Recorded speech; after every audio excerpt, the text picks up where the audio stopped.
ওমা বল। আরে সকালে কি টিফিনে? আজকে সকালে কালকে ভাত তরকারি রয়ে গেছে অনেক, সেগুলো খাচ্ছি। আমার শরীরটাও ভালো না, গলা দেখছিস তো, কথা বেরোচ্ছে না।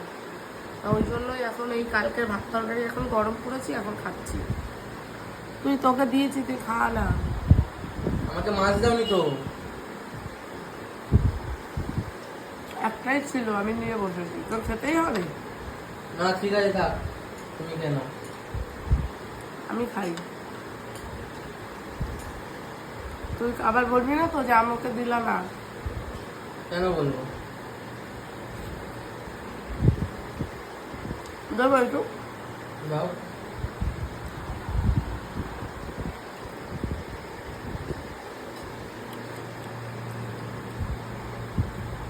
বাসি ভাত তরকারি, আবার এখন কি রান্না করবো জানি রুটি করনি না?